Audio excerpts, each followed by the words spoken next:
Dando continuidade, a gente falou no slide passado sobre o que são boas alternativas dentro de um processo de tomada de decisão, né? E uma vez que são levantadas essas alternativas e avaliadas como boas, né? Elas são avaliadas a partir de alguma forma de método analítico, né? A ideia é a gente mencionar alguns desses métodos analíticos mais comuns. Primeiro, claro, uma análise de prós e contras, né? Cada ideia, cada solução para resolver o problema precisa ser avaliado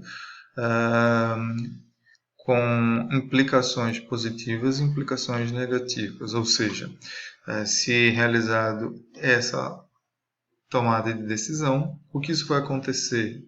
Quais são as consequências positivas, favoráveis? Quais são as consequências negativas, desfavoráveis? Isso tudo precisa ser analisado, né? Uma outra questão é a matriz de prioridades.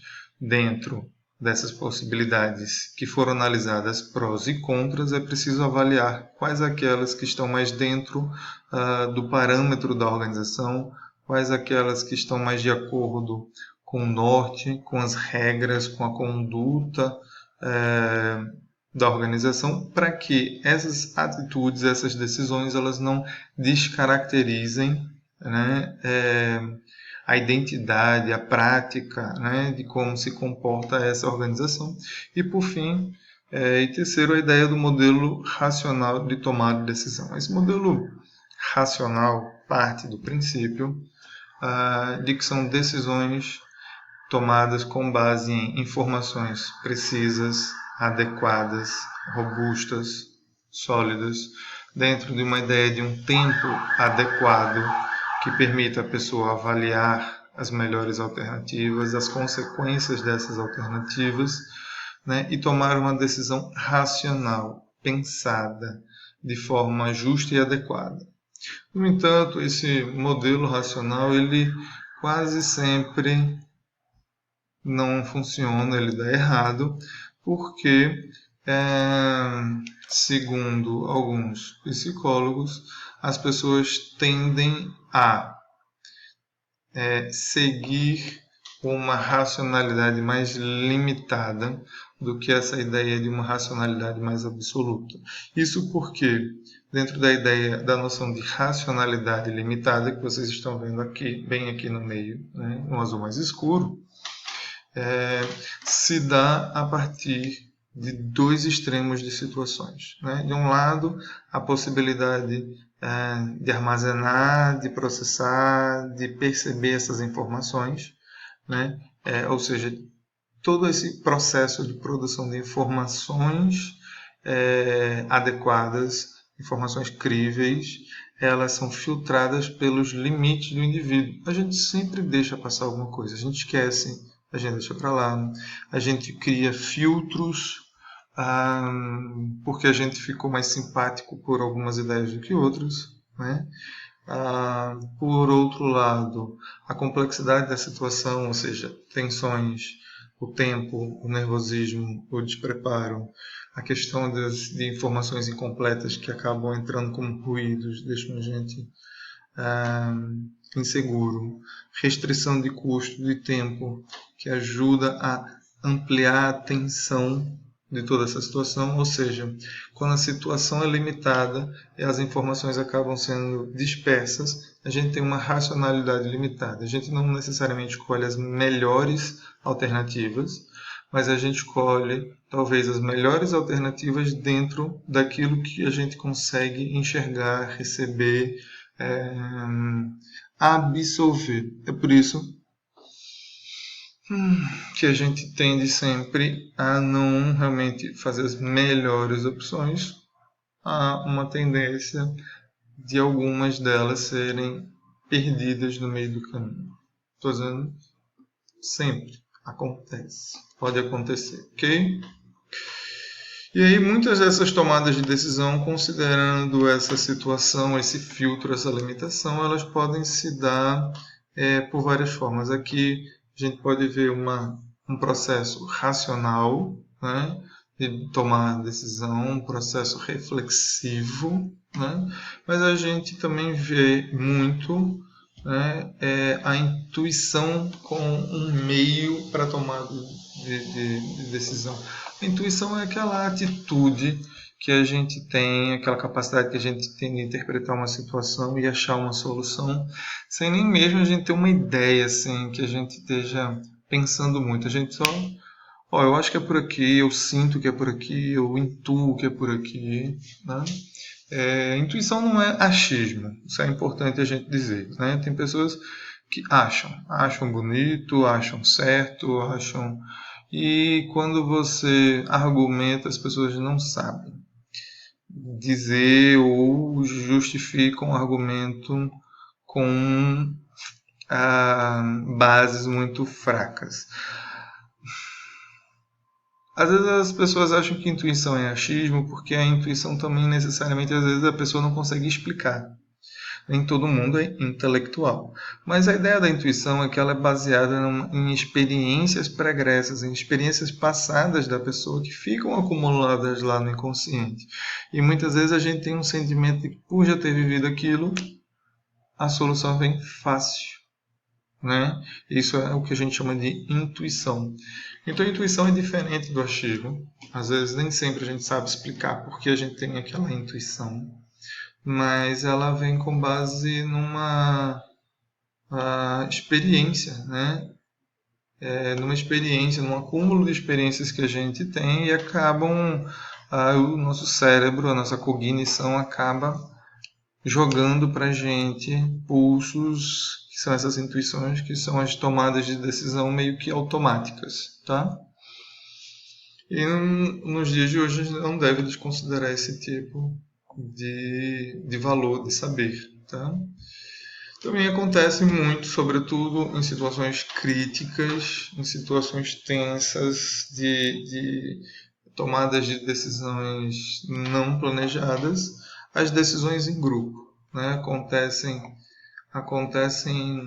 quando a situação pode ser muito sensível e a opinião de uma pessoa só pode não ser suficiente como julgamento mais adequado para a empresa. Então junta-se normalmente um grupo de pessoas especialistas que podem ter um olhar mais amplo sobre essa situação e que pode ajudar a tomar umas decisões ou levantar decisões mais adequadas. Então a gente diria que a vantagem são a maior qualidade e a precisão da decisão, porque ali vai ter muita argumentação, crítica, questionamento e vão se chegar a um denominador comum mais sólido, conforme a opinião da maioria, né? Então há uma partilha também de informações. Essa partilha de informações entre pessoas de uma empresa ou de uma organização ajuda a construir uma identidade. As pessoas começam a sentir mais parte do processo da organização, se sentem valorizadas e valorizam estar lá dentro, né? Então ela tem essa vantagem também.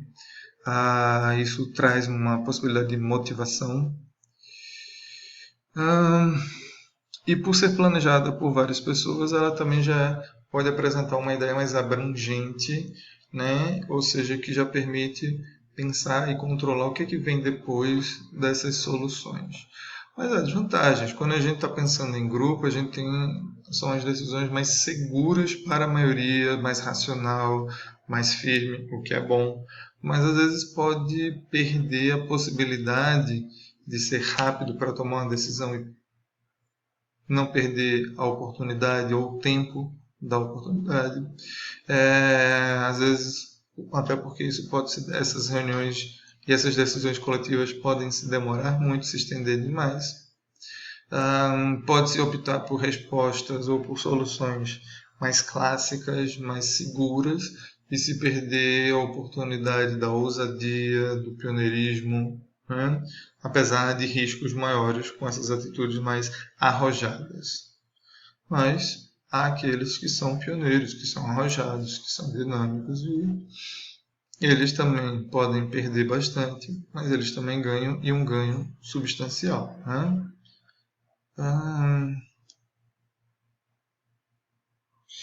Claro que é uma desvantagem aí diluir responsabilidade, porque o poder da liderança, a centralização da liderança pode ser visto como desvantagem em algumas organizações, né?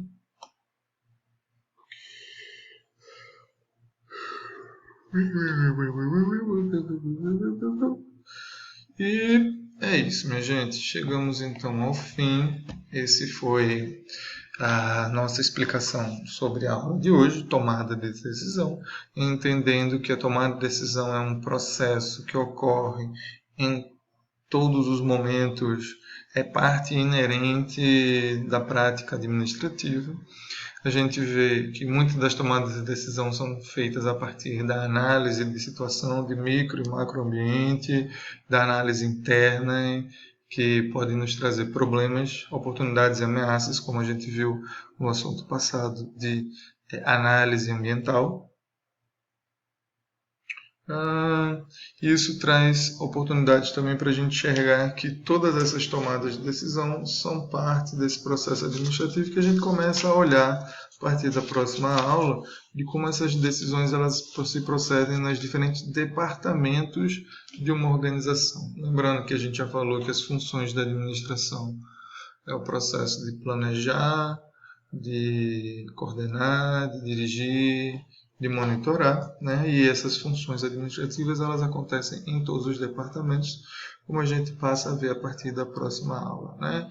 Eu falei que tinha um livro fácil na biblioteca, é esse aqui do Neto como organizador, é para aqueles que buscam uma leitura mais simples, menos profunda. Acho que esse livro, né, da editora Atlas, que está na versão digital, é uma boa leitura. Tem alguns outros livros também com leituras bastante simples que valem a pena dar uma olhada. O do Sobral e o PS, que é o que eu dou a preferência, é um livro muito bom, mais profundo, né? Para aqueles que têm essa intenção de conhecer mais os meandros e tal da administração. Tá? Não deixem também de fazer uma atividade. A gente vai fazer uma atividade bem simples, mas para revisar todo esse assunto e vocês identificarem possíveis dúvidas, que eu gostaria que vocês sempre tomassem nota, me informassem e tal, que a gente continuasse tendo uma interação bacana, pensando sempre na construção do conhecimento de vocês. No mais, uma boa semana a todos, bons estudos, bom trabalho para quem trabalha, paciência para quem fica em casa, cuidem de vocês, cuidem dos seus e que Deus abençoe a todos nós. Um grande abraço, até a próxima.